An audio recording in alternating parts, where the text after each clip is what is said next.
to their party that night. And we had great success. We attended one or more parties every night we were there. This speaks to the strong bond and friendship Steve and I had. Having little money in those days and making the most of it. Not just making the most of it, but enjoying it, having fun with it, being proud of it. We were together for 2 school years, or 72 weekends, 72 stories. And those 72 stories are the most fun memories of my entire life, hands down. I've never laughed more. More importantly, Steve's friendship is the longest friendship I've ever had and ever will have. And I'm fortunate that it lasted nearly 50 years. Our lives paralleled in so many ways. We both came from a blue-collar upbringing with the same values and work ethic. No doubt, those values and that work ethic were significant in how and why we became so close. We were 1 month apart in age. We both got married within a short period of time. We went on to have successful careers and retired about the same time. Not long after retiring, we relocated and reconnected. We both have 2 grandchildren that are the same age, who gave us the same nickname, Pop.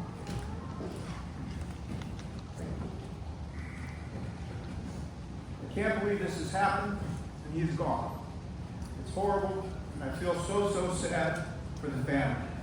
That the grandkids, Hallie and Savannah, lost their papa, and especially for Judy. I watched Judy and Steve fall in love. It was beautiful, it was joyful, and it was real. I'm sure the family will suffer the most, but Steve also has lost. He had much more to do and see, not the least of which was to watch his grandkids experience life and continue to teach them. That said, I think he would say, if I have to go, going quickly is the way to do it. I also believe he would say he had no regrets. He would say, I'm content and proud with how I lived my life. I had a great career, a loving, long-lasting marriage. Judy and I raised 2 beautiful, successful children, Stephen and Ann, and I saw my daughter and son meet and marry 2 great people, and I was able to spend precious time with 2 beautiful grandbabies. For sure, no regrets, right, Jeff? I, of course, would agree that this time it wouldn't be a lie, but may you rest in peace.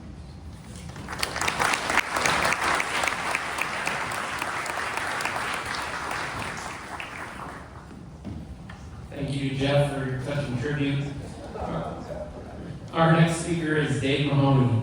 Many decades ago, Steve hired Dave when he was single, and before Dave had met his wife, Cheryl. Over the years, Judy and Steve grew very close to the young couple, and ultimately, Steve Jr. was the ring bearer at Dave and Cheryl's wedding. Please welcome Dave Mahoney.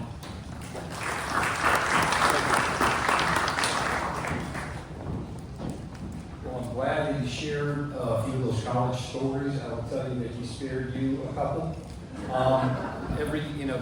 Steve hired me 40 years ago, and we worked together for about 25 years. During that time, we'd get together at noontime, and we'd all eat lunch, and we'd solve most of the world's problems. But then we'd also challenge each other to, of course, the college stories would come up, and we start sharing them. I can tell you that the ones that were just shared with you were great, but they're a little bit soft.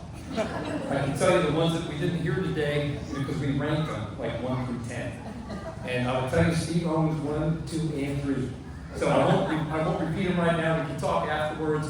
But I tell you, Steve and his buddies owned pranks. If there was a competition, you were pranking, you wanted to be on the Steve Huntzinger side of that equation. So I can verify that he had some great ones. What I will tell you is Steve was a mentor to everybody there. It was just a beginning group of the transportation organization. Steve came over from a traffic group, and Steve used those technical skills to mentor all of us to start looking at things differently. He was innovative. He was hard driving. You can imagine he planned to win every project he chased, and he was relentless. Even when he retired, partially, he wanted to retire but come in just to help people teach people how to lay out interchanges, how to think differently. So he came in a couple weeks just to help us learn how to do things, continue to press us to do more. One of the phrases, affectionately we refer to him as the H-man. So if the H-man told you to get something done, it had to be done. The H-man was someone that we loved dearly. I will say that a couple of the things that he left us with, some of the young people, when they want to become an officer, like an associate or senior associate, and they're kind of squeezing the upper echelon and say, what do I have to do to become an associate? Like, what can you tell me? And he said, you know what? When I come out, and he'd say, he would put the challenge back, as you can imagine. He'd say, look, when I come out of my office and walk down the hall, you need to be the obvious choice. When I have something that needs to get done, don't put it on me, put it on yourself. And so all of us young people kind of eyes open, and you realize you need to become the obvious choice. The other thing that Steve did when he taught us all these lessons, to lay things down, to be technical, he was very willing to help us. But the other thing is, you can imagine Steve would say, you need to be listening when I tell you, right? I think you probably learned a few of those lessons as you did your homework. And he told me, he told all of us, he said, look, if you got a question, just come see me. But he said, when you stand up from your spot and you head towards my office, he goes, stop about halfway and ask yourself if you really want to ask me that question, or if you should already know the answer.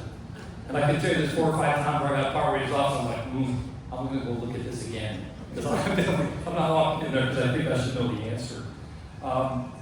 The other thing that he did was mentor us about life.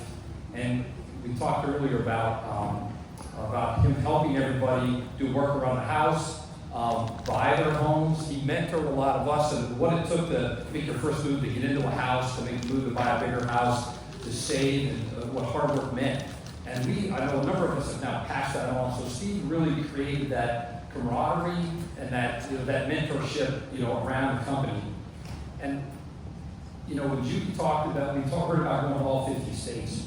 And I love the fact that they did it their own way, in a very unique way. They just headed down the road, and they would just pause and stop at whatever place. And just this last, I think when they finished their 50-state tour, he was going through some of the Dakotas, where I actually grew up in Montana, South Dakota. And he would get to a few spots, and he would give me a buzz. He's like, I'm in Cedar Rapids. I can't believe this place. And he would just call he loved the country, he loved the people. No matter where he went, he was going to drive a conversation, get people involved, and really enjoy himself. The picture of Muhammad Ali, I was going to tell Judy that one of the first things when I started at Dewberry, that was in his office. That was one of the first things that he showed me and described me the Muhammad Ali picture. And Judy told you about the birthday party, and so I won't repeat that. But what I will say is she left off the very last part where, just like today, where this place is packed to the gills, right? Steve's family, friends, everybody, right? And the curmudgeon guy that worked for us, still works for us, who said, I don't think Steve wants to have that party. And then when people flowed in, they had the party. When it was all over, he went to Judy, he goes, I didn't know Steve had this many friends. So I think, he just didn't see that coming. And Steve Jr., I've known you since, I pulled the quarter out of your ear when you were about 2 years old in the office. Definitely one of the highlights, like you talked about, was your shot put career, right? He dove in, he was with you the whole time, he loved every second of it. That was a highlight for him, for sure. I think his thought process in the finance world and so forth probably helped put you where you are, and he learned from you as well. He told me these last few years. And he also, last time he was in the spring, he was up in Fairfax with us, and he had to pull out the pictures, show us pictures of your wedding, Erica, and clearly indicating that was the best choice that he's seen you made so far. So, and I know that, he was extremely proud of you, even though you pulled a fast one on you with George Mason, right? Where you went to George Mason they said, you go to undergrad, you can go anywhere you want for grad school. So she said, that's good. I'll go to George Mason, I'll get great grades, and you know what? I'll take you up on that. I think I'll go to Hawaii for grad school. So one of the best all-time moves. I will say that a couple of years ago when Ann was struggling, she had a health issue that she had. Steve was in Fairfax visiting us recently, and he and I were sitting out on the porch, and he was like, you know what? He goes, when I found out, he goes, I haven't slept good for a year and a half. So he was doing everything he could to understand what needed to be done and help you in any way that he could. I know that, as she met and married Chris, and you started your life in Texas, had these two wonderful little girls. That was, we've seen the videos, that is definitely one of the high points of his life is the extended family. I think if you think of somebody, you say you can choose your family, or you can choose your friends, you can't choose your family. I would say if you were going to wish for a great son, co-worker, husband, father, grandfather, you would wish for Steve Huntzinger.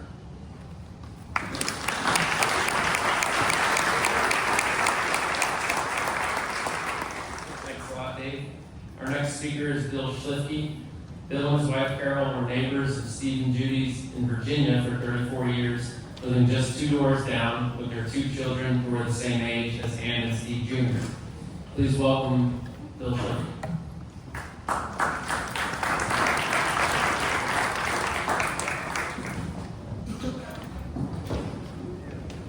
Hey, this lighting isn't made for old people. I just want to start by thanking Judy for asking me to speak here tonight. And when she first asked me, I said I had to think about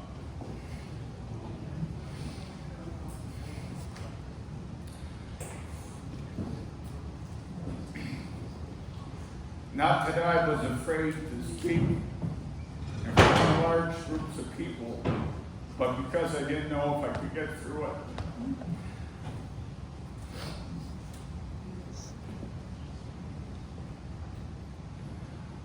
Over the course of my life in the law enforcement career, I've had to speak at memorial services, conferences, provide training, and testify in court.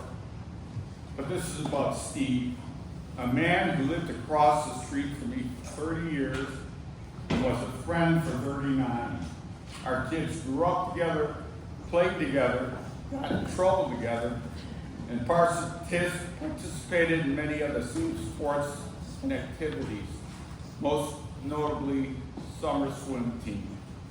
Oh, the hours and days we spent at that pool. Steve was always around.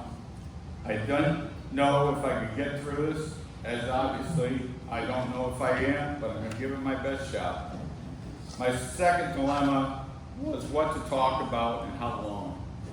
You have to remember, Steve and I spent hours working together on home projects, driving to Home Depot, driving to the dump, moving our kids' furniture and other household goods, or just hanging around. The last time I spoke with Steve was at Stevens, who we always refer to as Little Steve, wedding in New Hampshire.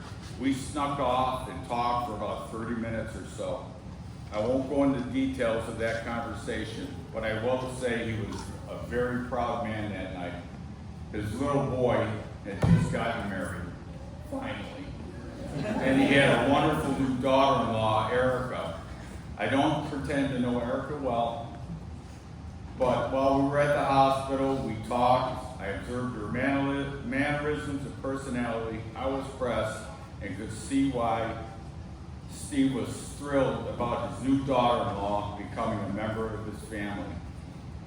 Steve was thrilled about Stephen's wedding and his new daughter-in-law, who was equally thrilled being Hallie's and Savannah's grandfather.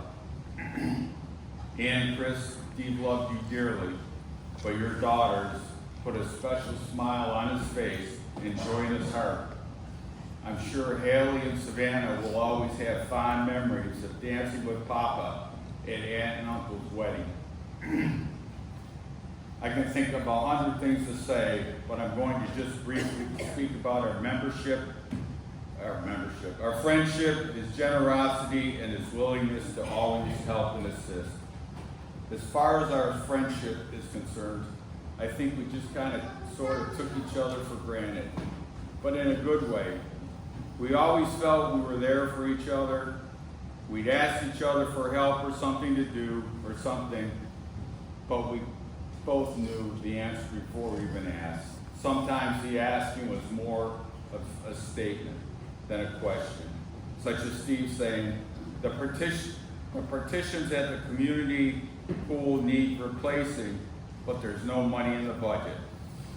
So I ordered some sheet metal to temporarily fix the problem, and you and I are going to install it next weekend. Okay, I guess I have plans for next weekend. The other thing I remember about our relationship is over the course of 39 years, we never had a major argument, disagreement, or shouting match.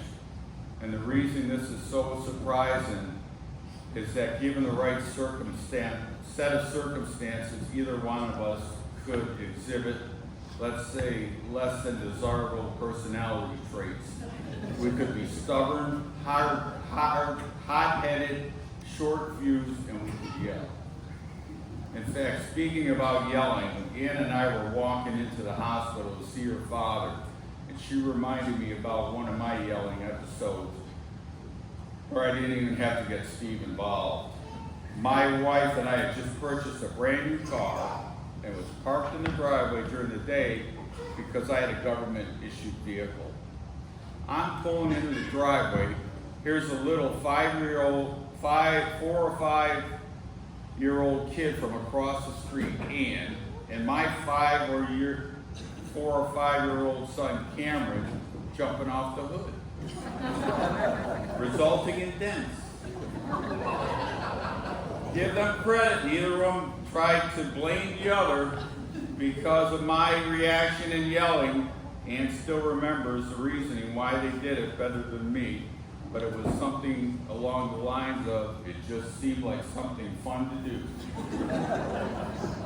I never told Steve, although he might have heard me and said to himself, I don't know what's going on over there, but it sounds like it's being addressed.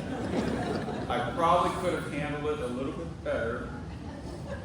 After all, there were just 4 or 5, but everything worked out.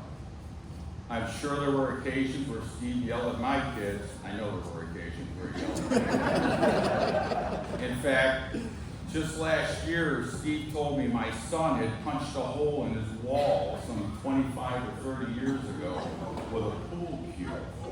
He didn't tell me how he handled that, well-kept secret, but I'm sure there was some yelling or stern admonishment involved. Steve was also very generous with his time and loaning of his tools. Borrow anything, just return it in the condition it was lent. Steve had a pickup truck that was always available to me, often with him in it, as long as he wasn't using it. On occasion, when he and Judy were going out of town on vacation for a couple of weeks, he would just bring me the keys in case I needed it. Steve was always willing to assist or teach you if it was something you didn't know how to do, but it often came with a catch. You had to be patient. Anybody who knew Steve well knew Steve was very detail-oriented. When he was explaining something or showing you something, how to do something, most often you got the long, detailed, unabridged explanation which could include a history lesson, theories, and the reasoning behind it. I was okay with this because my father was very much like Steve when he provided me instructions or helped me with my homework. Steve's other principle was anything worth doing was worth doing right. Steve was very knowledgeable about home maintenance, repairs, and remodeling. I believe he learned most of these skills from his father. His father was a union tradesman and strongly instilled in Steve that principle, anything worth doing was worth doing right. So as Steve assisted me with home remodeling projects and showed me how to do something, it was always, and I mean always, done right. There were no shortcuts, like using caulk or some other material to hide imperfections, and the end results were always something to be proud of. Now, did I use caulk when he wasn't around? You're darn right. I wasn't going to go to Home Depot to buy another 16 foot of molding and start over just because I made a cut a 32nd of an inch too short. Did Steve ever use caulk? Not that he ever showed me or admitted to, but I know his go-to toolbox contains a small reusable tube of caulk. Speaking of home projects, I'd like to share a couple with you. Hey Steve, you have a propane torch? Yes, I'll bring it right over. Not come over and get it, I'll be right over with it. Probably so he could assess the situation and see if he could assist. I had just finished remodeling a bathroom in which Steve was actively involved, but the new bathtub spout didn't fit. I was frustrated, tired, and I'm going to torch those plumbing fittings so I can install a longer tube. I just want this project finished. Steve goes, I don't know if this is a good idea. And when it comes to home repairs, Steve says it's not a good idea, it's probably not. I could scorch the newly installed tile, start a fire behind the wall, or worst case scenario, burn the house down. Maybe you should call a plumber.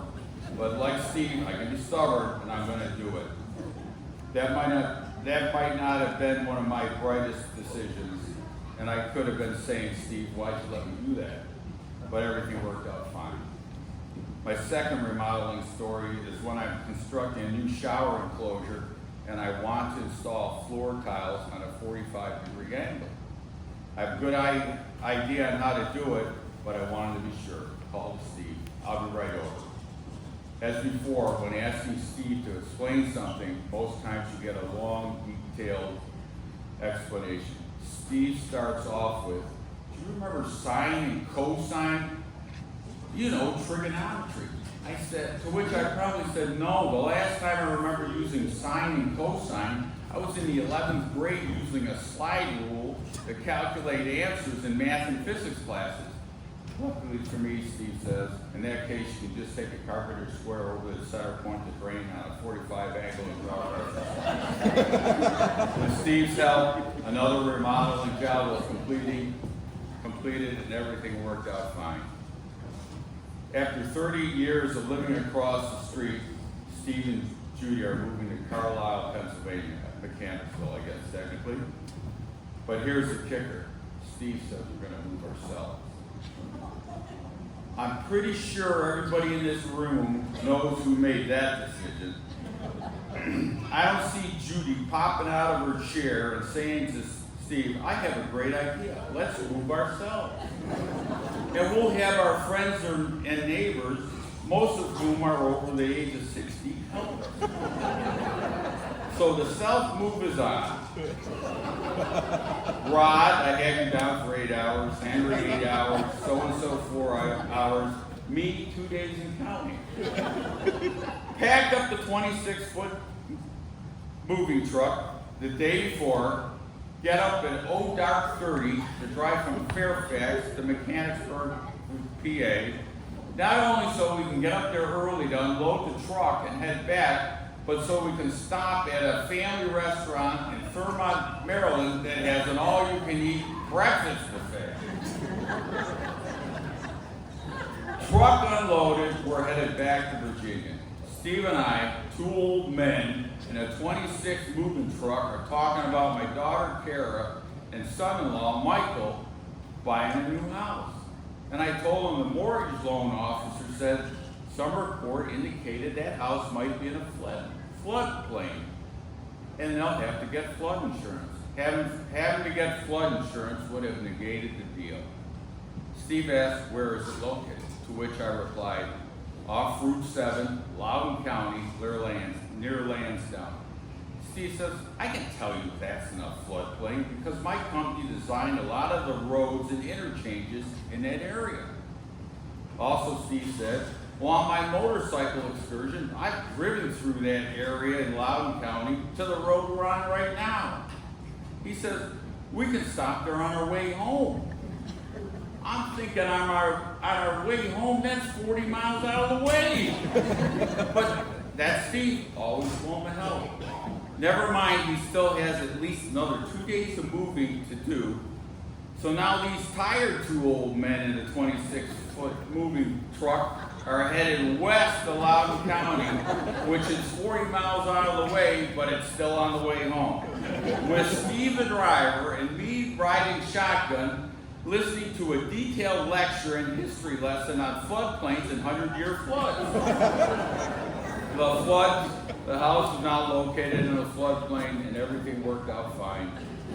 Steve's decision to pack up himself, move himself back to Pennsylvania probably wasn't one of his better ones, but once again, everything worked out fine. The last decision while Steve was on earth was not his own, but God's. God had called him home. This has been a hard decision for me to accept, but my faith in Jesus Christ, trust in God, and belief in eternal life tells me for the final time, everything worked out fine. Rest in peace, brother.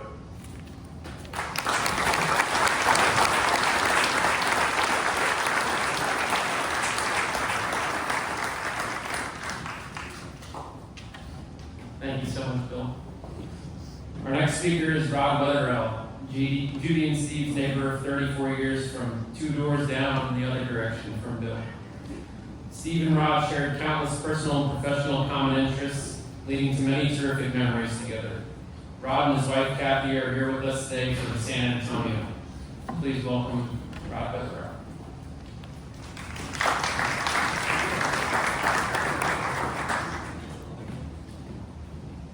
As Anthony mentioned, Kathy and I were across the street neighbors with the Huntzingers for about, I think Judy says about 36 years, and we've been friends ever since. Judy obviously gave me an impossible task to follow all these speakers. My experiences with Steve, he was sort of like a element of in chemistry. The results that we hear from others are always the same. When I think about Steve, I think that I had a unique friendship with him, but it's obvious that everybody in the room had a unique friendship with him. Just 2 things that I'd like to, again, much of what I could say has already been said, but a couple of things that I'd like to say. First of all, similar to what Bill says, I can't remember a crossword that I ever had with him or he ever had with me. And that's very unusual to know someone and have that never happen, but it never really did. The one thing that I was thinking about just yesterday, that Steve had a small element of dishonesty, and I'm going to tell you what that is. He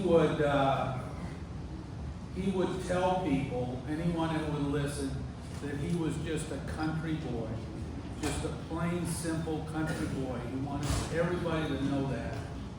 And it's obviously not true. He was a very well-educated man, as has already been talked about, and much of it was self-education. He talked of history, politics, culture, music. He was an artist himself. I don't think they teach that in state engineering school. I think he learned, he was a lifelong learner. Judy asked me to get up, and could I stand up and just tell maybe some humorous things about Steve.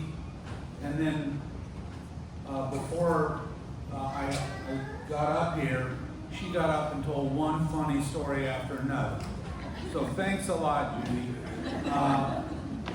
I don't really have any hilarious stories to tell, but I do have one kind of cute, sweet story, and my punchline has already been stepped on, but because we were so close, such close friends for such a long time, and I did so many things together, I'm going to tell the joke anyway. I happen to know something about Steve that probably none of the others in the room know. No one else here is probably aware that Steve liked ice cream. I know that you were unaware of that, and that Steve liked me because I used to make ice cream. So that helped the friendship a great deal. There was one time when I was at home on a Sunday and I wasn't bothering anyone, and the phone rang, and on the other end of the phone was Ann.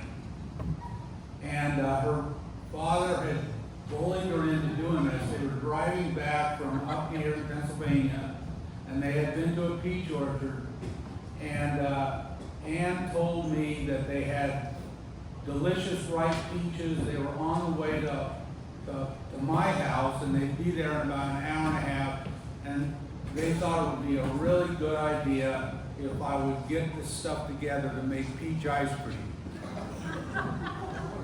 And they stated it like it was optional to me when it was really a direct military order. And I did comply with it. But I hope this story helps other people. Keep Steve in their hearts the way it does for us. Forgive me. One time Steve was in our kitchen, and as he might be on a weekend, and I had recently made a batch of fresh ice cream. I asked him, I said, would you like some of the ice cream? Of course he answered, yes, he would. So I got a little dish and I got out the ice cream and put a couple scoops in the bowl.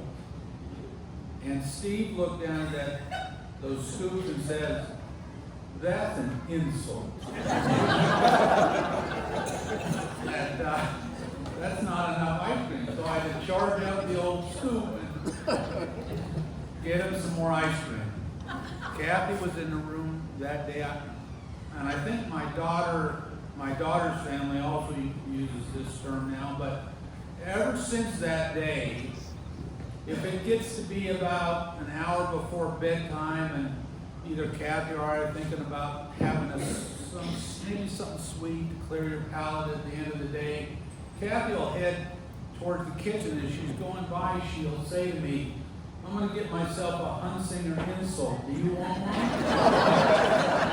I go, yeah, I'd like to have a Huntzinger insult. And there's even been times when she said, you want chocolate sauce on that insult? And I said, yeah. Huntzinger insult with chocolate sauce is pretty darn good. So that's the best I can do. Thank you.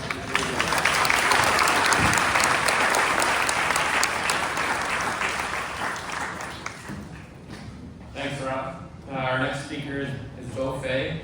Bo was a high school friend of Steve Jr.'s, who spent a lot of time with Steve Sr. over the years as a mentor and friend.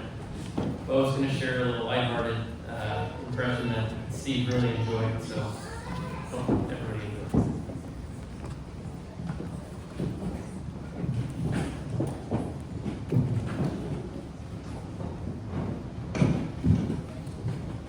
Forgive me, I'm just trying to adjust the height here.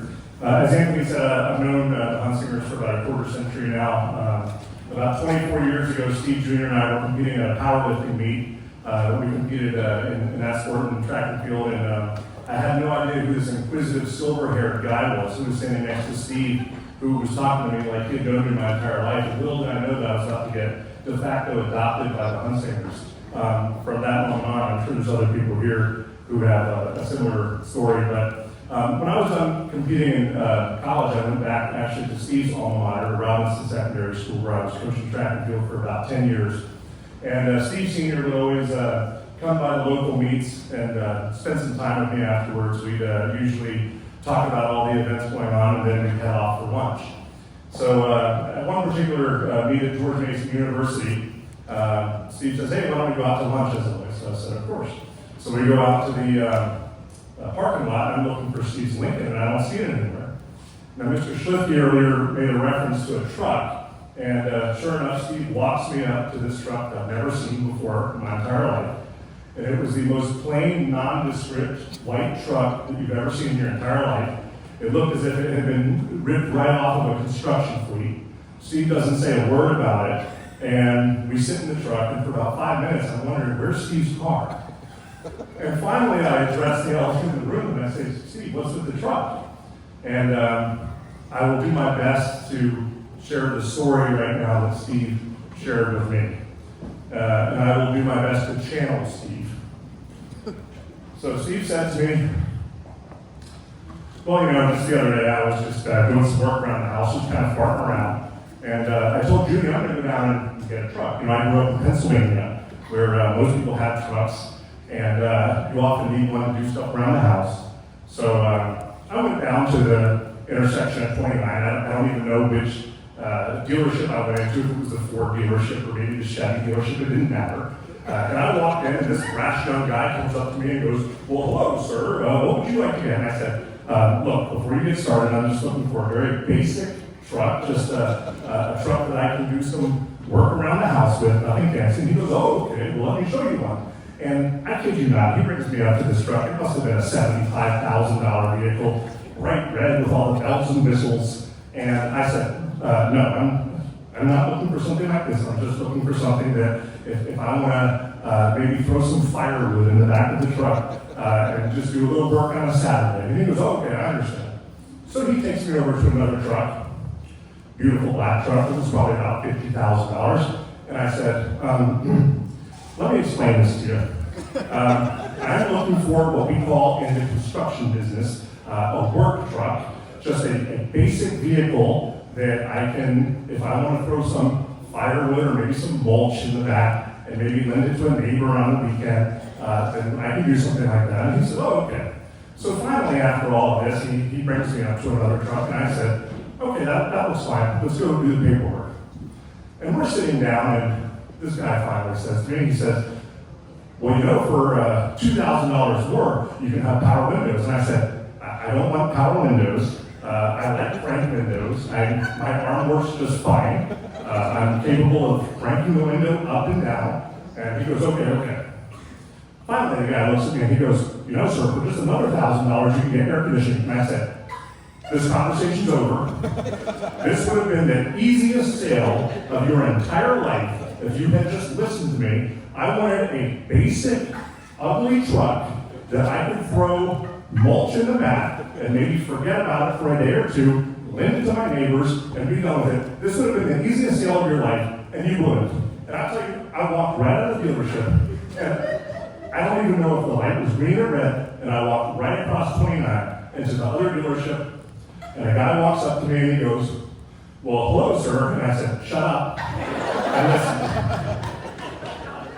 Your friend across the street just blew the easiest deal of his entire life because he didn't listen. I want a shitty truck that I can throw manure in the back and leave it out rotting in the sun for 3 or 5 days, and it gets stinky, and maybe my neighbor borrows it, and if it gets stolen, I don't care because the damn thing's so ugly. And he goes, oh, okay, sir, that's fine. And he brings me around to the back, and he shows me this truck, and I said, yeah, that looks fine. Let's go do the paperwork. And he says, don't you want to take it for a test drive?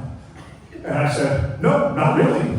But if you want me to, I'll start it up and drive it around the lot and maybe mess with the crank windows a little bit. And I was in and out of the place in about 45 minutes. And I was sitting there at the light, and I was so pissed just thinking about that guy at the other dealership that it took everything for me not to turn the car around right there and drive up and roll down my crank window with my hand and say, hey, prick, look what I just bought across the street.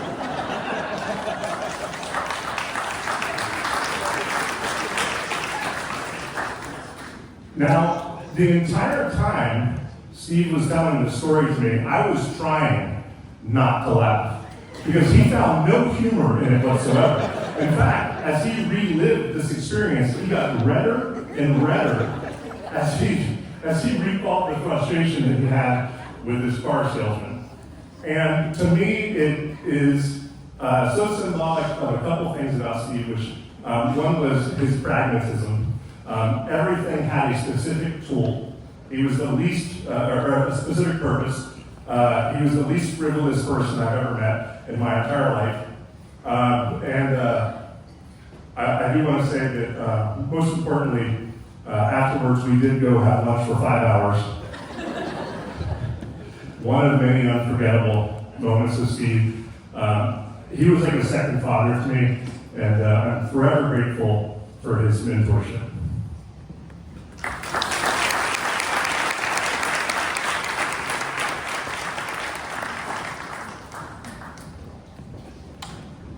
So before we wrap up, we'll just give an opportunity for anybody who wasn't scheduled to speak, if they want to say a couple quick words, throw up your hand or come on, my buyers.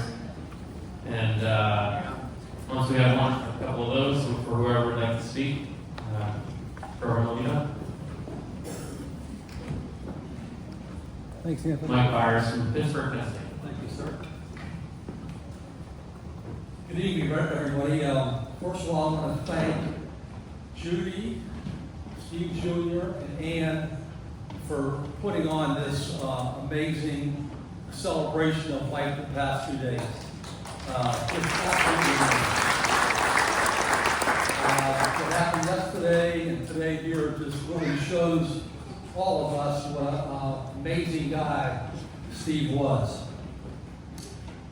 Probably of all the people here today, I'm one of the people who knows Steve probably the least or not spent a lot of time with him. I'm here today because my wife Angela is still a great friend, went to college with Judy. In fact, Judy was her dorm room guidance counselor, or whatever, residence director, whatever. But anyway, and Angela was in Huntzinger's wedding. I may have seen Steve maybe 20 times in the last 42 years since I've been married, and each time was a memorable event. We've stayed at their house in Virginia before. We've been here at their house in Mechanicsburg. They've been to our house on occasion in Pittsburgh. They stayed at our place in Florida, our condo down there. Both times when the Huntzingers visited our homes, Steve did some kind of work. In Florida, he fixed a sliding door for us that I couldn't fix. In Pittsburgh, he found studs in our wall that I couldn't find. This is really a nice card here that was passed out. And I like one line in particular here. Lifelong love for learning. And Steve was like a Renaissance man. You could talk to him about any subject you wanted to, and he had thoughts about it, opinions about it, just a really intelligent guy. But one of the things I like most about Steve was the fact that he also loves sports. I am a retired sports writer from Pittsburgh, and some of my favorite moments with Steve, and I'll be brief here, involve sports. Just for example, Judy and Steve took my wife and I to our first game in Washington, D.C. at Washington Nationals Park. That was a great day, a great memory. One time, Steve and Judy came to Pittsburgh for a Pittsburgh Steelers game. We were there watching the Minnesota Vikings play. And if I'm not mistaken, Steve Jr., one of your friends played for the Vikings. And after the game was over, we waited for this. What was his name, Steve? Ryan Robinson. Yes. And after the game, we waited for this Robinson gentleman, and he met with Steve and Judy. In fact, he even gave Steve the pair of gloves he wore for that game. I also went to some high school championship games in Hershey with Steve. We were at a high school football game at Hershey Park Arena, watching a team from Harrisburg play. He was telling me about a star player from Harrisburg who was a controversial guy because he had transferred several times. His name was Micah Parsons. He went to Penn State, was an All-American. He went to the Dallas Cowboys. He's an All-Pro there. And, Steve told me that whole story about this guy. Fascinating. I'll never forget it. We were sitting there in the stands at Hershey Park Arena in December, freezing our butts off. It was a great day. And just finally, we were at a high school state basketball game at Hershey Park Arena. And this is a little bit about Steve's interest in learning things, but also his sense of humor, okay?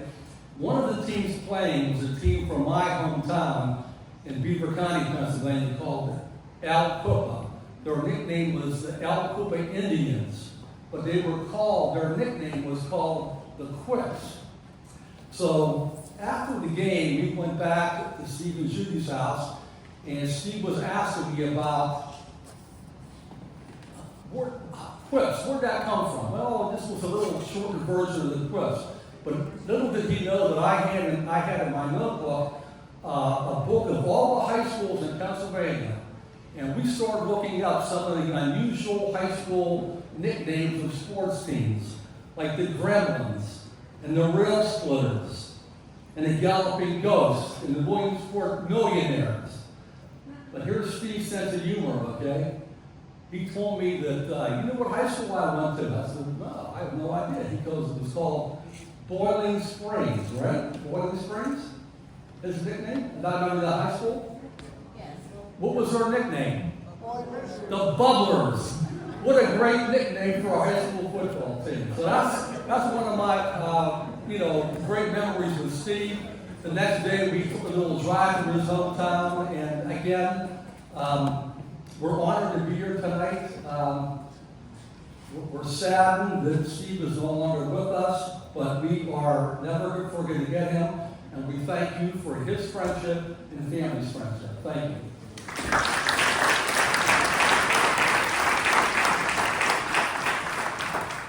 Thanks, Mike. Anybody else like to join in? Going once? Going twice? All right. So thank you to all 6 gentlemen now that have shared those touching memories. Your words painted a beautiful picture of Steve's life and the friendships that mean so much to him. As we come to the close of today's celebration, I want to thank each and every one of you on behalf of the family for being here to honor Steve, to support his family, and to share in the love and memories that defined his life. Your presence, your stories, and your kindness mean more than words can express. As you can all see by the stories that were shared, Steve touched so many lives with his warmth, wisdom, and quiet strength. Though we say goodbye today, his spirit lives on in each of us, in our memories, our stories, and the way we carry forward the love he shared. So on behalf of the Huntzinger family, thank you again for being here and for helping us give Steve beautiful tribute he so deeply deserved. And on the flip side, I know I speak for everybody here when I thank Judy, Ann, and Steve for putting on such a beautiful celebration today and for hosting us all to honor Steve. So please travel safely, grab some ice cream from the ice cream truck on the way out, and take care of yourselves. Thank you.